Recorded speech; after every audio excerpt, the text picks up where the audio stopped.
I sold my 1.3 billion one-soul apartment and went all in on Sejong City. I bragged to my wife that I'd provide for her for life with a new apartment in a commercial property. I thought if I just had rental income, I'd live without money worries in my retirement. But one choice of mine brought everything crashing down. My home value halved, the commercial unit stayed vacant, and I'm hit with a blood-draining interest bomb of over 2.5 million, one a month. The day my arrogant pride collapsed in front of an empty bank balance. In the end, my wife, over 60, leaves for a restaurant job, and I head to the security guard office. Where exactly did the retirement I was so proud of go wrong? Let me begin my story now. Before I start, please like, subscribe, and hit the notification bell. This channel delivers the hidden stories of ordinary people every day. I'm Lee Byung-ho, 66 years old this year.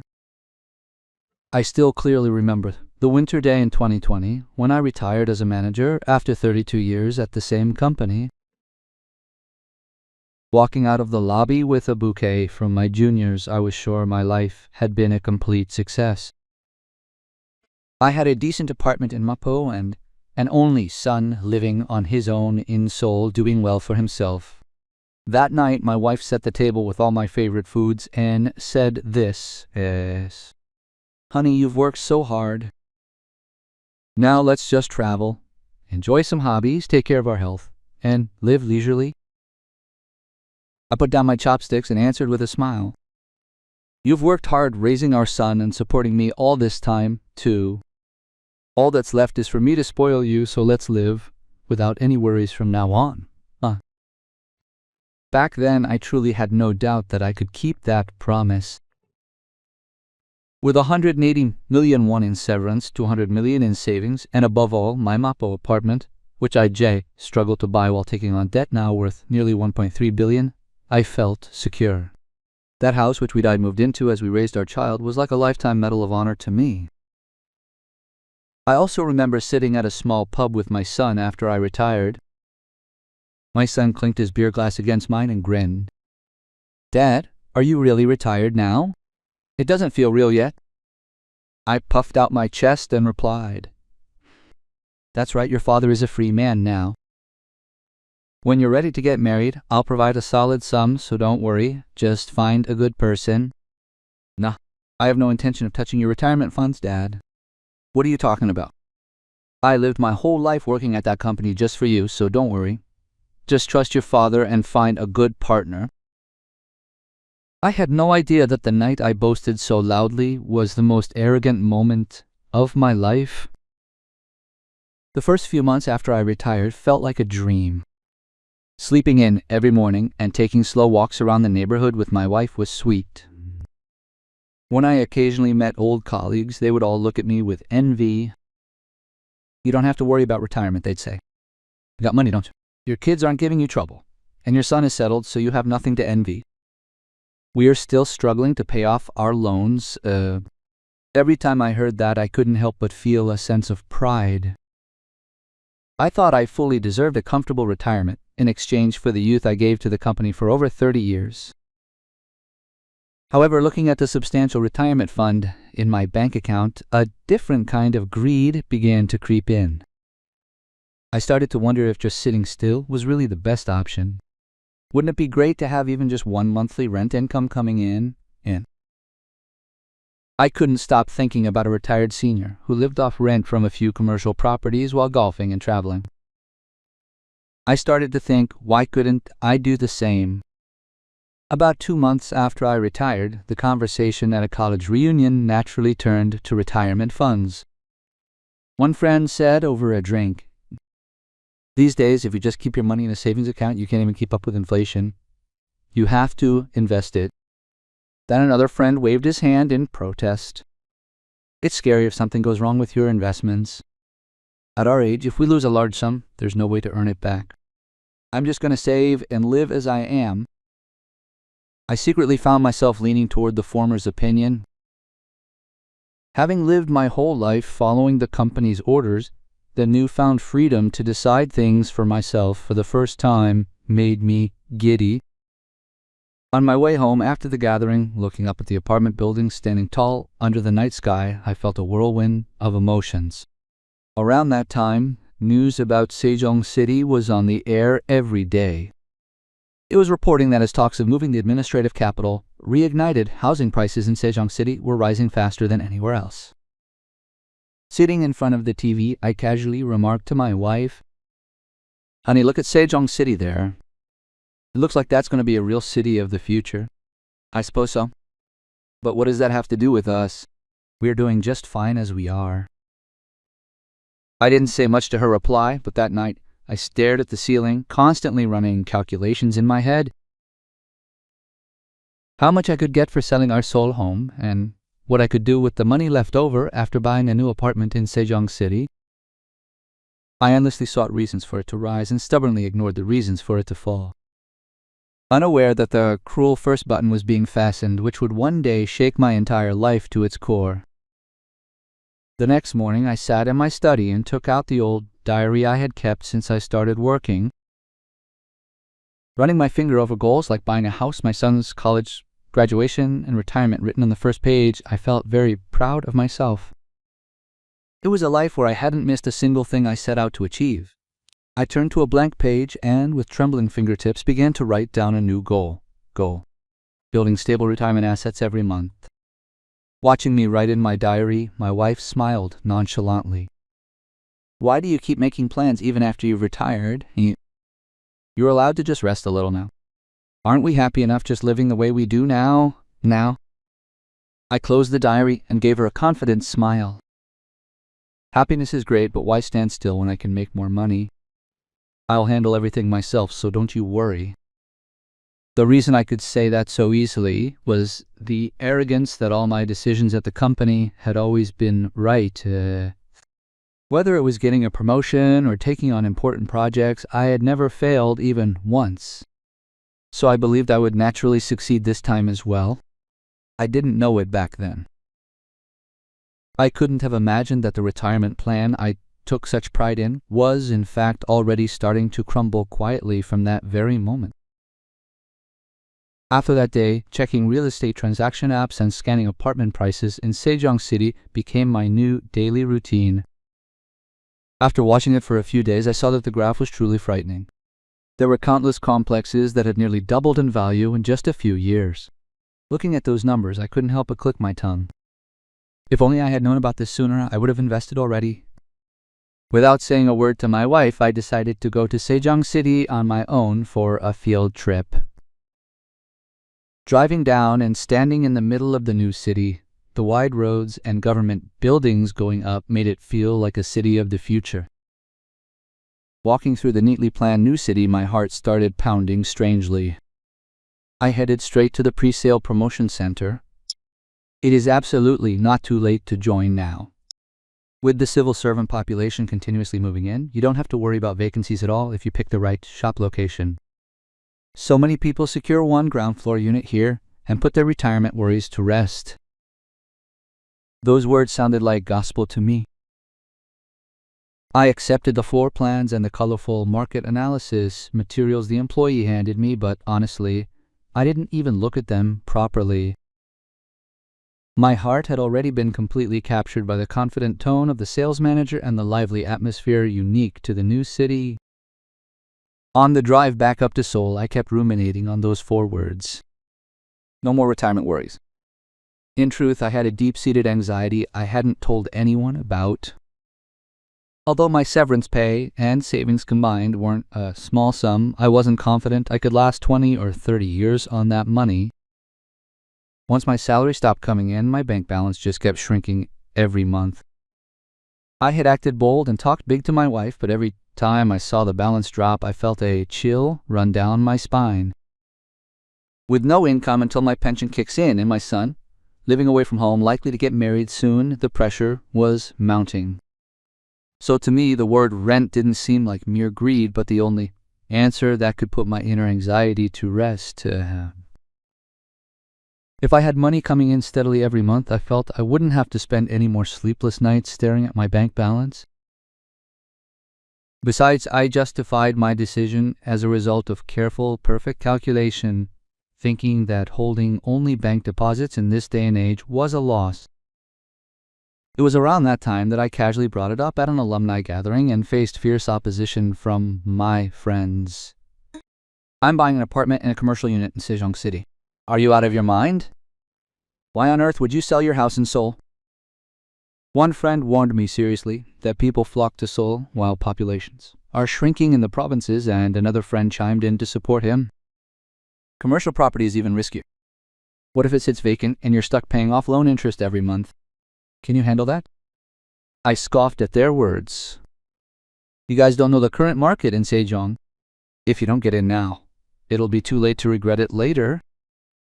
I went there and saw it with my own eyes.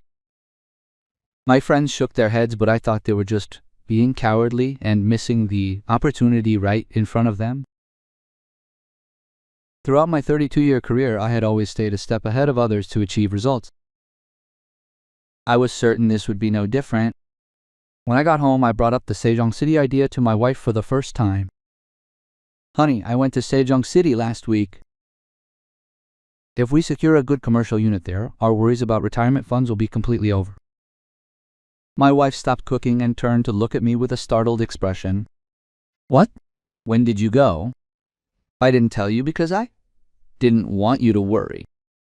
I went and saw it, and I'm completely convinced if we sell our house and move there, we can live in a nice apartment and use the remaining money to buy the commercial unit. My wife's face instantly turned pale and rigid. Sell our house? Honey, that's basically all the money we have. If something goes wrong with the house, we're really in big trouble. Big deal. On the contrary, not moving now is the real big deal. You just need to trust me and follow my lead. My wife looked at me with still skeptical eyes, but I was full of confidence. A few days later, I received an urgent call from the sales team leader. Sir, about that spot I showed you, someone else wants to put down a deposit for it. If you want to go through with it, you need to hurry. A spot this good gets snapped up in no time. The urgent voice on the other end of the line made me even more anxious. As soon as I hung up the phone, I sat my wife down again. Honey, if we don't grab it now, we'll miss it. They said there are tons of people coming to see it. My wife let out a deep sigh and looked at me. Honey, how can you believe everything that person says? Isn't that just how they all talk? Just to make us rush into it. To me, this house is more precious than money right now. You look at the world too negatively. A person needs to be a bit bold to seize an opportunity. You spend your whole life just weighing options, you'll never do anything. Boldness is fine, but this involves our entire fortune. I'm so scared. With no regular income after retirement, is it really right to sell our home and buy a retail space? My wife's voice was trembling. For that moment, I think my resolve wavered too. But I quickly composed myself and held my wife's hand tightly. Don't you trust me? Have I ever shaken our family foundation by making the wrong choice before? I looked into this and decided on it myself this time too. Look at house prices rising in Seoul. Sejong is just getting started.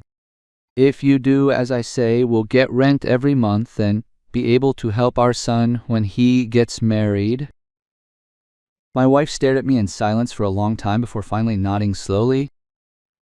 Since you say it like that, I understand. But let's look into it very carefully. I finally felt at ease then. Just having obtained my wife's consent made my conviction feel even stronger. That night, I lay in bed staring at the map of Sejong City. I imagined which block to pick for the shop and which apartment complex would rise more in value. In those fantasies, I was already a winner, enjoying a relaxed retirement with monthly rental income.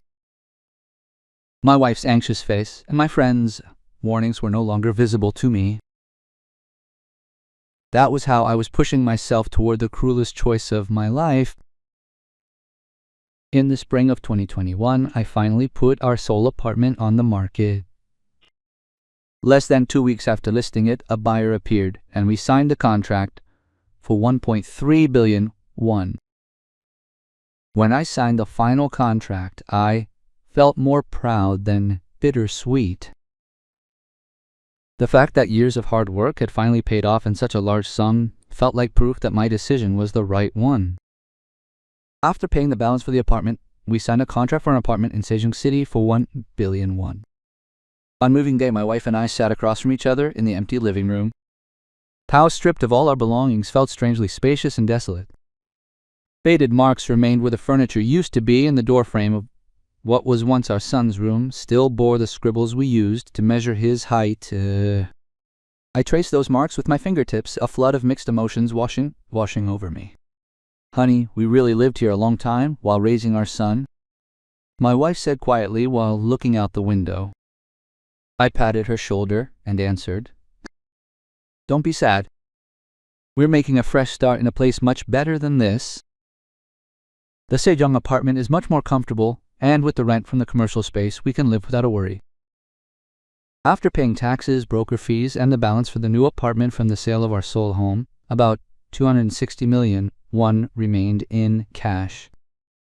Looking at that money, my wife earnestly urged me, "Honey, let's never touch this money.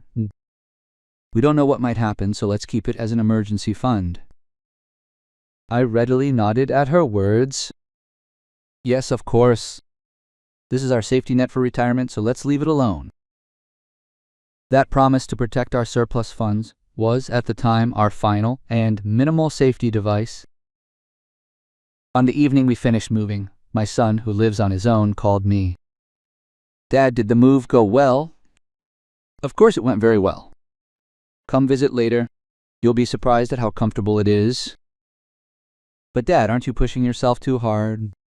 I laughed it off as if it were nothing. "Don't worry. Your father looked into everything and made his choice.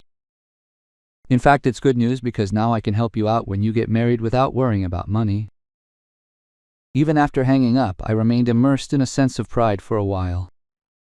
My son's worried, youthful voice just sounded to me like the naive concerns of a young man who didn't yet know the ways of the world. All that was left now was the commercial space. Fortunately, the first-floor unit I had spotted at the sales center previously was still available. I scraped together 180 million won from my severance pay and 200 million won from my savings. Still, it fell far short of the 850 million won price plus taxes and extra costs, so I decided to cover the rest with a loan secured by the commercial property. I was sitting in the bank office getting a loan consultation, and the employee reviewed my documents and said, "Sir, since you currently have no income, the criteria for determining your loan limit are a bit strict. Fortunately, considering the collateral value of the commercial property and your financial situation, 500 million won should be possible." I didn't feel particularly worried even after hearing that. On the contrary, I felt a greater sense of relief that I had prepared so solidly. The very fact that a loan was approved without any income felt like proof of my capabilities. The employee sorted the documents and added one more thing. However, interest rates might rise in the future, so it's best to allow some breathing room for interest payments. I just brushed off that comment as a standard, formal piece of advice. I considered it just a cliched warning that banks always give. Signing the loan documents, I thought to myself, this debt isn't just debt, it's an asset that will earn me money. In just a few months, the commercial rent will easily cover the loan interest and then some and some. The sales team leader smiled broadly as he watched me stamp the contract. "You made a great decision, sir. This location has such solid demand from civil servants that it'll easily bring in 3 to 3.5 million won a month. Even after paying the interest, you'll have a significant amount left over every month." I had already finished the perfect calculation in my head. Retirement with over 2 million won in my pocket every month, even after paying 1.4 million won in interest. That was the perfect picture I had been dreaming of. As I finished stamping the contract and stepped outside, the Sejong city sky was exceptionally clear and blue. I was filled with an overwhelming sense of joy, like a person who had just completed the game of life. I returned home and told my wife that the contract was done. "Honey, the commercial property contract is all finished. Now we don't have to worry about our retirement anymore." My wife looked at me with an expression mixed with relief and anxiety. "It'll really turn out well, right? We just have to make sure we don't fall behind on the interest." "Of course. Once a tenant moves in, the rent will be more than enough to cover the interest. You can stop worrying now." Only then did my wife smile, seeming a little more at ease. I see. I hope it goes well, just like you said. No more suffering. It's the start of happiness. Just you wait. In a few months, we'll be living for the joy of seeing that rent hit our bank account. Although I answered confidently, while organizing the loan contract and the property registration papers in the drawer, I felt a slight heaviness on my shoulders for the first time. 1 apartment, 1 commercial unit, and $500 million, 1 in debt. But I pushed that heaviness aside behind a sense of victory. I had no doubt that the monthly rent I'd receive would be more than enough to cover the burden. A few days later, I posted a photo in our alumni group chat taken in front of the commercial building in Sejong City. I added a short caption saying I had finally finished the contract. The friend who had tried to talk me out of it left only a thumbs-up emoji, while another sent a brief message saying they hoped it would work out. I felt disappointed by their lukewarm reactions, but at the same time I couldn't help but chuckle to myself. I told myself that as time passed they would have no choice but to admit my choice was the right one. Back then, I had no idea how precarious my belief was, built on a foundation of sand. For the first few months after moving, I felt like I was on top of the world. Standing on the balcony, I could see the city landscape with a view of the Jium River, and my future looked bright. My wife was hesitant at first, but she soon started making new friends in the neighborhood. Honey, the neighbor next door says many people here are retirees from Seoul like us.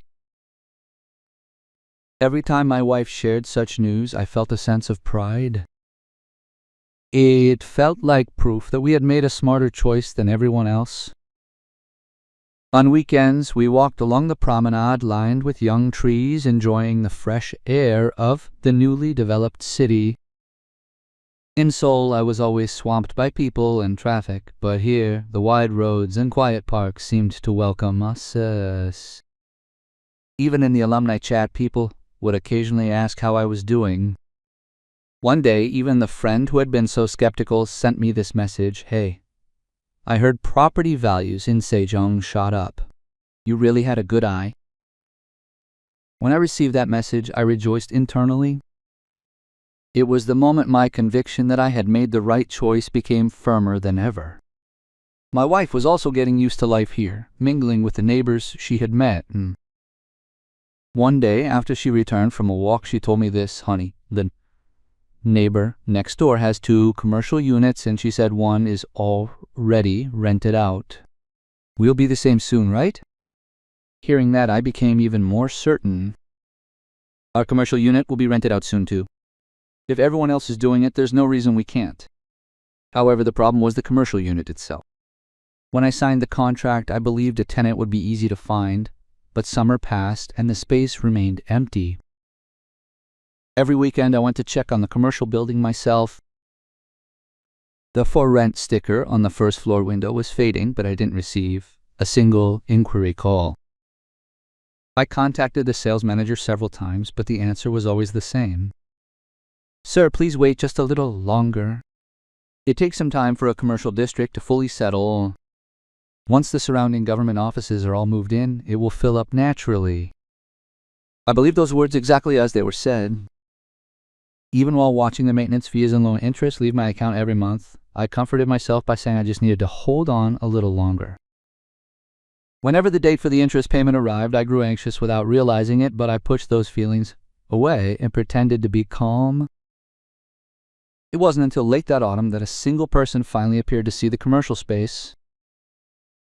He was a young owner looking to open a franchise cafe, and as we exchanged messages for a few days, I had high hopes. However, he ultimately gave up on the contract due to the maintenance fees and initial interior costs. I barely slept for a few days after hearing the news, but I tried hard to comfort myself. A better tenant will come next time. Around that time, my son came to visit our home in Sejong for the first time. As he looked around the new apartment, he asked cautiously, "Dad, did you find a tenant for the commercial space?" "It's just because this is a new city still finding its footing.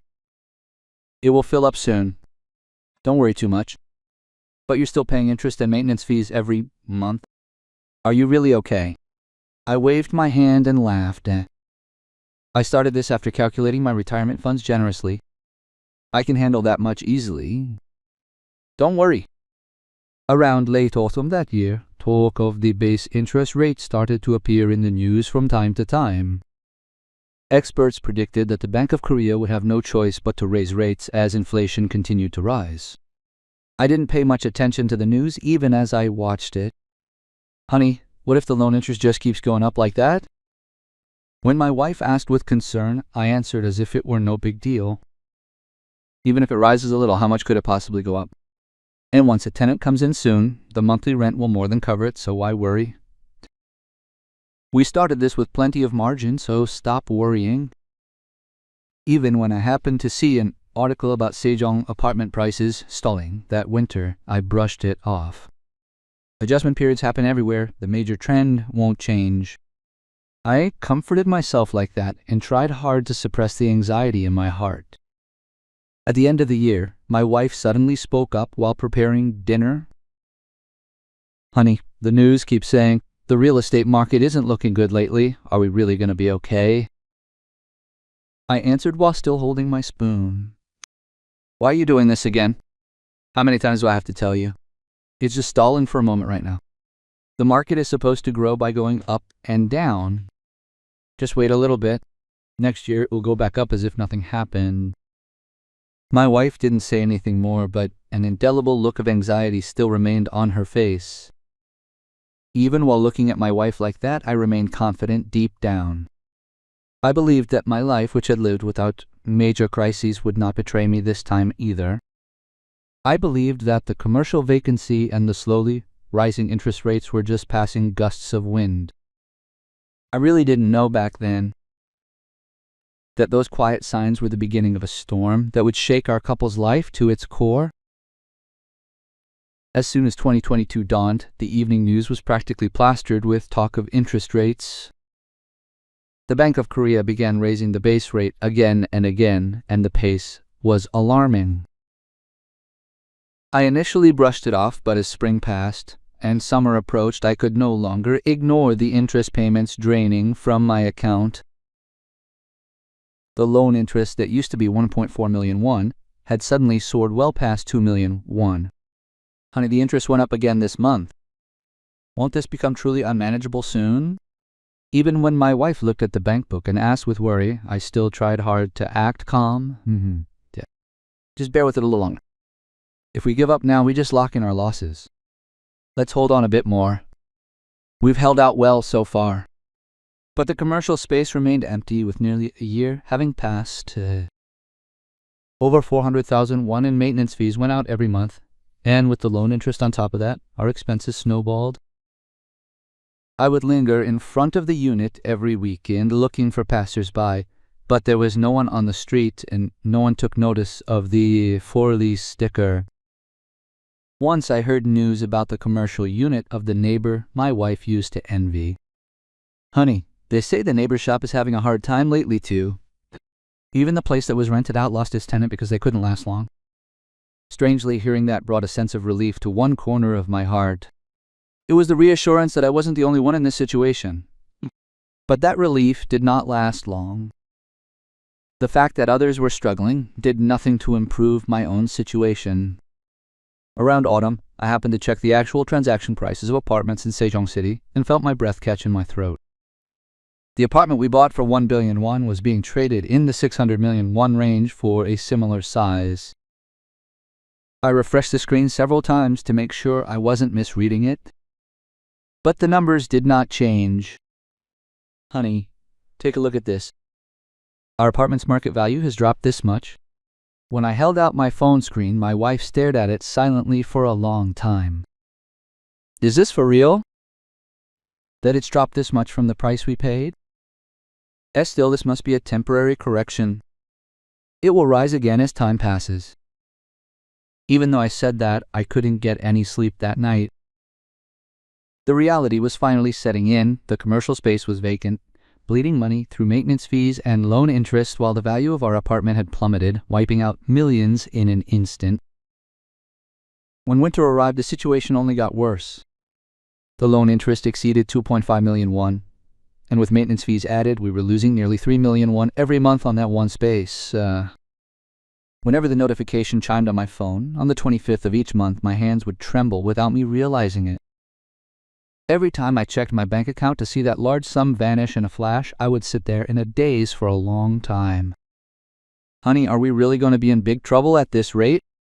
Can't we sell the commercial space? No. It'll be rented out soon. I was like someone possessed, just repeating the same words over and over. I couldn't tell if I was unable to admit my wrong choice or if I truly believed it would work out. My wife's face now showed not just worry but genuine fear. But I couldn't give her any answer. In the past, I would have confidently talked big, but now I couldn't even find the words to say. Watching me, my wife tried to sound calm as she continued. Honey, we still have 170 million won in spare funds, so we shouldn't face a crisis right away, right? I nodded, but deep down, I wasn't confident about how long that money would last. Considering our living expenses, insurance, utilities, apartment maintenance, and the nearly 3 million won hemorrhaging from the commercial space, I vaguely felt that our spare funds were far from infinite.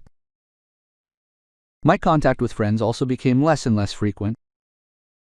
One friend who had once tried to stop me reached out, pretending to just ask how I was while subtly bringing up the Sejong City real estate market. I heard it dropped a lot there. Are you okay? I tried to act as if nothing was wrong and answered, well, that's just how the market is. It'll go back up soon. After hanging up, I stood in that spot for a long time. Just a year ago, my friends had envied me, but I could feel that their gaze had shifted to a mix of worry and pity. As the end of the year approached, I started to seriously consider putting the commercial space up for an emergency sale. I called a real estate agency near my house. Sir, even if you list it now, there's just no buying demand. Even if it does sell, you'll need to be prepared to take far less than the original sale price.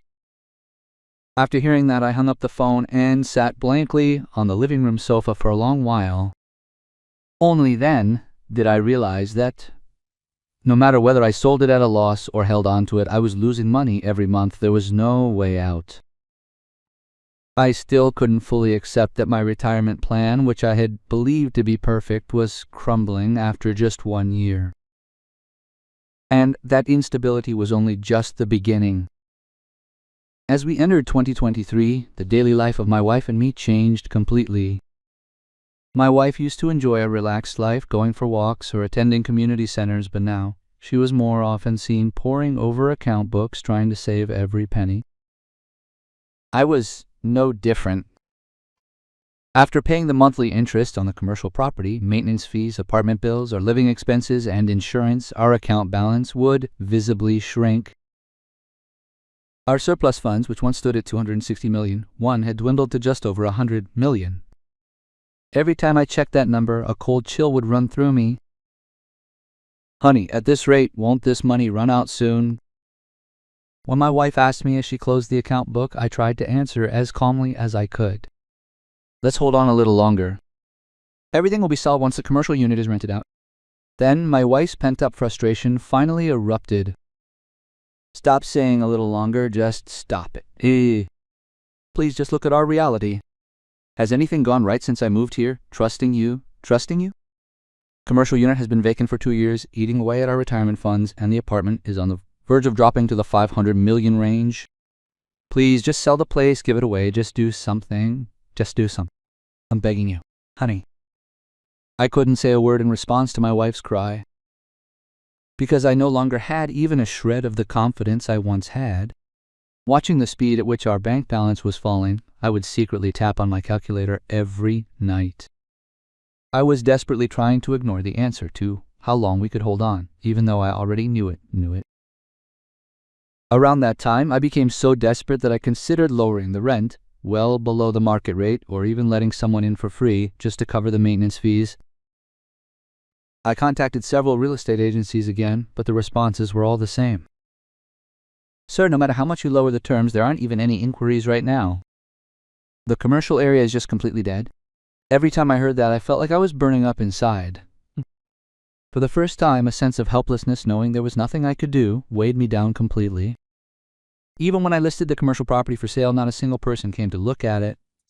Then one evening, I got a call from my son who was living on his own. His voice sounded quite excited, unlike his usual tone. "Dad, I have something to tell you." "Sure, what is it?" "I've met someone I want to marry around next year. We've been seeing each other for a while, and we are finally talking about it seriously." My heart sank the moment I heard that. As a parent, I should have been happy to hear about my child's marriage, but all I could think of wasn't congratulations, but my draining bank account. "Congratulations on that. You've met a good person." "Father, why does your voice sound like that? Is something wrong?" "No, nothing's wrong. It's just so sudden, that's all." "It's great news, really." After hanging up, I sat on the sofa for a long time, unable to move. I've spent my life as a manager at a large company, boasting that I'd help my son generously when he gets married, but now I can't even support myself, let alone help him. That miserable reality finally welled up in my throat. That night, I sat in my study and carefully wrote down my bank balance and projected expenses again. It was obvious that if I took anything from my 100 million won in savings to help with the wedding, our already tight life would become even tighter. Honestly, I didn't even have the courage to touch that money. I put down my pen and stared blankly at the paper for a long time. Numbers never lie, after all. When I told my wife the news about our son's marriage, both joy and anxiety flashed across her face. Our son is finally getting married. But honey, are we really in a position to help him out? My wife asked with a look of despair, sharing the same thoughts as I did. I couldn't give her an answer. In the past, I would have answered with a bold laugh, but now, not a single word could come out of my mouth. "Honey, let's not try to overextend ourselves. We can just congratulate him within our means." My wife tried to comfort me, but her words only stung my heart even more. It felt as though all the pride I had built over a lifetime was shattering before my son. A few days later, my son called again. He said he had set a date for the meeting between our families. "Father, we've decided to have the meeting in 2 months. Are you available then?" "Of course I am. Let's meet at a nice place." After the call, I suddenly remembered that night in Seoul when I sat at a pub with my son and made grand promises. "Don't worry, when it's time for you to marry, I'll be there to support you. Having said that so easily back then, I was now at a loss as to how I could even face him at the meeting. That night, I couldn't sleep for a long time, remembering the promises I made when my son was born. The night I promised to be a good father and a strong pillar for my son feels like a distant memory now. One day, with his engagement approaching, I realized I couldn't hide the truth any longer. The very fact that I hadn't told my son anything weighed heavily on me. For days, I practiced how to bring it up, repeating the words to myself countless times. Even though I was just being honest about our finances, it felt so heavy to admit after living as a proud father my whole life. I eventually called my son over to the house that weekend. Sitting across from him in the living room, I hesitated for a long time before finally speaking. "Dad, you don't look so good. And Mom, too. Is something really wrong?" "Actually, things have been very difficult for me lately. The apartment value has dropped and the commercial space is still vacant, so I'm just paying interest and maintenance fees. And there's not much of our savings left. So I'm truly sorry, but I don't think I can help you with your wedding. I'm sorry. I'm so sorry." My son's face hardened in an instant. Seeing that expression made my heart crumble. But after a moment of silence, my son spoke calmly. "Dad, why didn't you tell me sooner?" "I had no idea, and I'm sorry. I was so ashamed I couldn't bring myself to say it." "Dad, I'm really okay. For now, just think about yourselves. I'll handle the wedding on my own." We'll just prepare according to our means, so please don't worry." The moment I heard those words, I felt as if tears would burst forth. Seeing my son comfort me, instead of letting me burden them, I painfully realized how much pointless pride I had been clinging to. "Thank you. Thank you so much. Dad, I'm a grown man now. I have to take care of myself. I know how hard you and Mom worked to raise me, and now it's my turn to be a reliable son. Don't worry, and please just take care of your health, both of you." After my son left, I sat alone in the living room for a long time. While I was ashamed that my pride had broken down before my child, I also felt as if I had finally set down a heavy burden that had been crushing my shoulders. That evening, my wife quietly called me over to sit down. "Honey, I'm going to start working at a local restaurant tomorrow. I heard there's an opening for a kitchen assistant." I looked at my wife with surprised eyes. "You? Working at a restaurant? At your age, over 60? Honey, we can't just sit around doing nothing. We both need to do something. Wouldn't it be better to earn at least a little something than to just sit at home and watch our bank balance dwindle?" I couldn't say a word in response to my wife's confident voice. While I was drowning in despair and just worrying, I felt so grateful to my wife for wanting to go out and earn a living right away, yet I also felt so pathetic and small. My heart ached as I remembered my old promise to never let her get her hands wet, but I knew all too well that I wasn't in any position to cling to that kind of pride. "I'm sorry, honey. Because I'm not capable enough, I'm putting you through this trouble." "What are you talking about? We can just get through this together. Don't be too hard on yourself. We can't just sit here and give up like this, can we?" She said that with a bright smile, but there was no way I could miss the bitterness hidden behind it. A few days later, while I was scrolling through job apps on my phone, I happened to come across a job posting for an apartment security guard. As I read through the working hours, salary, and requirements one by one, my fingertips strangely began to tremble. The fact that I, who had spent my whole life as a manager at a large corporation, was now looking into a security guard position felt strange and sad. My mind was complicated thinking about how I used to be in a position to give orders to my juniors. But with my wife stepping up to start working at a restaurant, I couldn't just sit there holding on to my vain pride. Pride doesn't put food on the table, after all. It was right that I bear the full responsibility for my foolish choices. The desperation of no longer being able to watch our savings shrink slowly pushed away the unfamiliar hesitation in my heart. I stared at the job posting on the screen for a long time before finally clicking the apply button. It has already been nearly a year since I started working as an apartment security guard. There are many nights I spend awake according to the schedule, and I often spend my days frantically working at the recycling center. The security uniform, which felt so strange and heartbreaking at first, has now become quite familiar to me. My wife is also still continuing to wash dishes and serve in the kitchen of a local restaurant. Although neither of us is as fit as we used to be, my monthly salary, my wife's earnings, and the national pension we've just started receiving are enough to cover our living expenses somehow. However, the commercial property remains exactly the same.